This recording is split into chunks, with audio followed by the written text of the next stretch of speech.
वृत्तवाहिनीच्या शुभ कार्यात स्वागत आहे। जनसेवेचे व्रत हाती घेऊन आली हो घरोघरी आपली वृत्तवाहिनी। जनाला एक्सप्रेसची जलद भरारी। चला तर मग पाहूया आजच्या ठळक घडामोडी।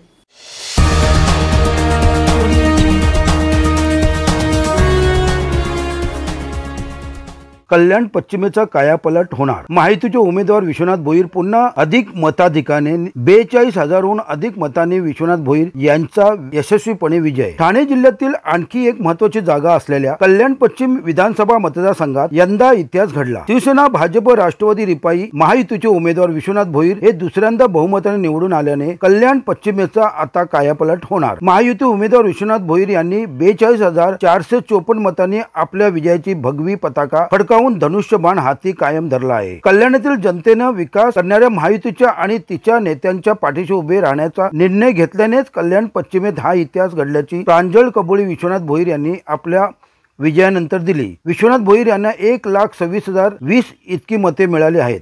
दरम्यान विश्वनाथ भोईर यांच्या या दणदणीत विजयानंतर महायुतीच्या नेत्यांनी विजयाचा मोठा जल्लोष केल्याने दिसून आले। ढोल, ताशे, फटाके आणि गुलालाची उधळण करत महायुतीच्या कार्यकर्त्यांनी आपला विजय साजरा केला। यावेळी भाजपचे माजी आमदार नरेंद्र पवार, जिल्हा प्रमुख अरविंद मोरे, शिवसेना शहर प्रमुख रवी पाटील, भाजप शहराध्यक्ष वरुण पाटील, विधानसभा संघटक संजय पाटील, मयूर पाटील, माजी नगरसेवक गोरख जाधव यांच्यासह महायुतीचे प्रमुख पदाधिकारी आणि कार्यकर्ते मोठ्या संख्येने उपस्थित होते। महाराष्ट्रामध्ये महायुतीची जी घोडदौड चालू आहे त्याप्रमाणे कल्याण पश्चिममध्ये सुद्धा महायुतीचा प्रचंड असा विजय झालेला आहे।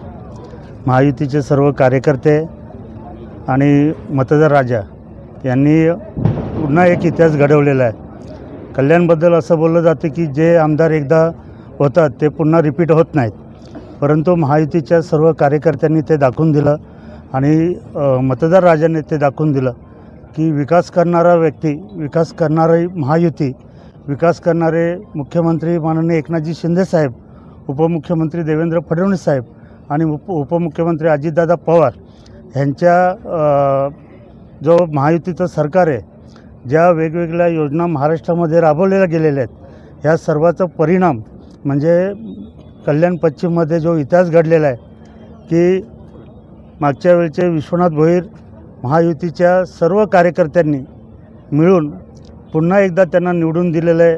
आणि हा इतिहास जो तुम्ही बोलता की इतिहास घडला, तर तो इतिहास ह्या प्रकारचा आहे की पुन्हा रिपीट न होणारी सीट महायुतीच्या कार्यकर्त्यांनी आणि मतदारांनी विकासाच्या नावाने पुन्हा एकदा निवडून दिलेले आहे। नरेंद्र पवार जे आहेत ते तुमच्या सोबत आल्यामुळे आणखी विजय हा सोपा झाला होता। तुम्ही बोलले पण होते की आता विजय निश्चित आहे, ते कशा पद्धतीने तुम्ही श्रेय द्याल त्यांना?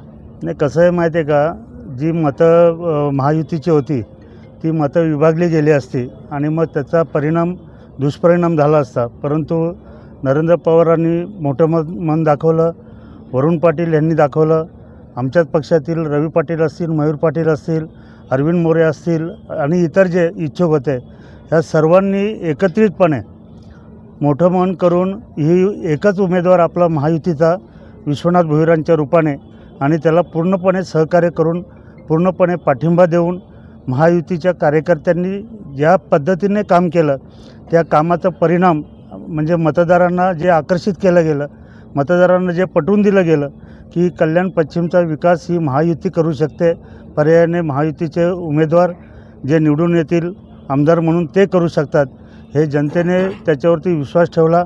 आणि नरेंद्र पवार असतील किंवा सर्वच आमचे जे पदाधिकारी असतील यांनी जी मत विभागणी होणार होती ती टाळली आणि हा प्रचंड विजय, तुम्ही मला वाटतं 40,000च्या प्लस 42,000च्या पुढे जो विजय आहे हा विजय कल्याणमध्ये जनतेने करून दाखवलेला आहे।